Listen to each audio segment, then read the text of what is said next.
So we're still working on this 97 Astrovan, and what we've done is we've pulled off the fuel spider, the intake plenum, and actually the intake manifold. Kind of cool because now that I've got all these pieces out, I can show you guys exactly how to install this. I've looked on YouTube. I've probably watched 15 or 20 videos on how to replace an intake fuel spider. The fuel injection spider is what they call it. I've looked all over the internet and I haven't found anything that had a really good visual aid so that you guys can see exactly what needs to be done. And I've been needing to do this for probably about 2 years, and I'm so glad that I took it all apart. This is going to be another video on just the intake and the fuel spider so that you can see the process, how everything works, so that you understand and you have a great visual. So we'll go over here to the intake. Alright, today's lesson, boys and girls, and whoever's watching, we're going to show you how to replace the fuel spider. How to identify the old poppets from the new poppets. Let me kind of take you over here to the new fuel spider and show you. We just picked this one of these up at our local hardware store, a local auto parts store. They're about $300. What you have here is you have a complete fuel injector spider. What this is set up to do is it mounts right into your, actually mounts just like this. So it mounts inside the intake manifold and underneath the fuel plenum. Now this fuel plenum is actually pressurized. You have carbon gases and vacuum in here. You have a PVC valve, an EGR valve. You have EGR tubes right here. So this, when this is running correctly, this should all be carbon buildup in here. If you watch the other video on how to remove the intake manifold and the intake plenum, you'll see how one was carbon buildup, one was not. So basically, I'm going to kind of show you the old style. Over here on your old style fuel injection spider, you have these little poppets, and I'll show you how they work. They just kind of go in, they click, and then you just push these together and it pulls out. Pretty simple. Problem with the new one is they don't have that same type of system. If you look there, they're totally different than these. And the way these are designed is these are a one-time fit. So when they go in and they snap in and you're done. You can't pull those back out, because if you do, you'll ruin them, or you have to push them out from the inside. I recommend you make sure that you know what you're doing when you do this. And I have got a little wire brush, a cylinder wire brush, and what I'm going to do is just clean these out like this. Just knock some of the dirt and debris out of them. Now if you have this intake manifold still on the car, I recommend you just kind of lightly knock the edge out, just so that your new injectors have somewhere to seat. Being that we have it off, I'm just going to take a little throttle body spray, and I'm going to spray inside the cylinders, or inside those injector ports, and then I'm just going to kind of file these out. Because I don't have it connected inside the car, I can do this. You might not be able to if you don't remove the intake manifold. But I suggest, if you're going to do this fuel spider, it's very inexpensive to buy a gasket kit and just pull the intake manifold off and do it correctly. I would do it this way. It'd take you probably another 2 hours to do it this way and replace the intake gaskets. But if your fuel spider's not working, I recommend that you do the intake manifold, the gaskets too, because they're probably not working either. And then I'm going to show you kind of over here on the plenum a little bit. What you have here on the plenum is you have a plastic, basically a big plastic hardware.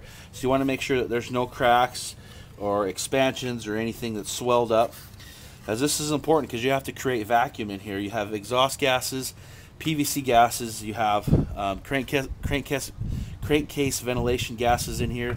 You also have a vacuum in here, so you got to make sure that this is good and sound. You have a gasket here that we'll replace, and this just basically sits right on top like this, okay?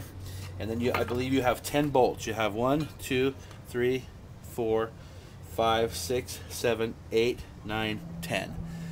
Okay, now the throttle body itself, you don't have to remove the throttle body, but you do have to remove these 2 bolts that are in the front, because when you're looking at the car, it's going to sit like this. So you do have to remove these 2 bolts when you're removing this. Highly recommend you do it all at one piece. That way you can see it. I'm going to kind of walk you through the. This gasket kit here was $30. I think $39, 30 something, and it comes with the intake manifold gaskets right there. Okay, it comes with your plenum gasket, which is the plastic thing I just showed you. It comes with your fuel spider gasket, which the new one already has it. If you see that orange thing, it already has that gasket. But it comes with that. It comes with your throttle body gasket. It comes with your distributor cap or your distributor post gasket, and your 2 fuel O-rings. And then you have, I'm not sure what this one is right here, this big round one, but anyway, and then also comes with the gasket silicone that goes in the front and the back of the intake manifold. So if it was me and I was doing this job, you have to buy a plenum gasket anyway, right? You have to buy a throttle body gasket anyway. You have to buy a fuel spider gasket anyway. You might as well spend a few more bucks, maybe 20 bucks, and get intake manifold gaskets. It's not that difficult to do. You only have 2 bolts here, 2 bolts here, 2 here, and 2 here, and you have to disconnect a bunch of stuff to do it, to get this off. I just recommend you do it. It's easier that way. Then when you replace the fuel spider, it's all one assembly. It's easy to get to. You don't have to hump inside the car. These Astrovans are miserable design. But basically, these go into position. You want to line up your cylinder 5, cylinder 5, cylinder 3, cylinder 3, cylinder 1, cylinder 1. Make sure that those are matched up. You have 2 little snaps here, and it snaps in here. Or sorry, it snaps here and here. So you want to put this in there and slide it down. This is supposed to be loose a little bit. You want to make sure that this T30 is all the way tight, but it will give you a little bit of play. It's designed, the bolt's designed that way, so that you have a little bit of free agency. When you go to put this plenum back on, you can do that without any problem. So anyway, this is kind of the introduction on the fuel plenum, so hopefully that was an educational video for you. So let me know in the comments below. Thanks. Okay, we got the intake manifold and the spider in place, and the plenum's back installed, and the new valve cover and valve cover gaskets are all done. Now we're just going to go ahead and put everything back together in reverse. Pretty self-explanatory. So there you have it. Alright, Astrovan's all done. Intake manifold gasket, valve cover gaskets, new fuel spider. Took me about 20 hours from start to finish to do it. I did it between 3 days, but it worked great. Fixed the problem and everything. There she is, all put back together. And you know what? I didn't miss any bolts. Every single bolt went back into this thing. I'm putting the doghouse back on right now. So, and I also labeled that I replaced the gaskets. I did the timing mark there. I also labeled on the other side, and I also labeled in the front. You can't see that I replaced the thermostat. So anyway, she's all good, man. Runs like a champ. I'll take over here and start. Okay, I'm back here around the front. If you guys can remember the cold start that we had, how hard it was to start when we first did this. If you look down here, you have your fuel pressure switch or your fuel pressure Schrader valve. That had almost no pressure in it when we first started the job. When I pushed it again, I had enough pressure to shoot gas almost all the way up to here. When before, it only pushed and the gas came out just about here and rolled down. So we got a good 50 PSI at least in there. So anyway, I'm gonna start it up and let you see what happened.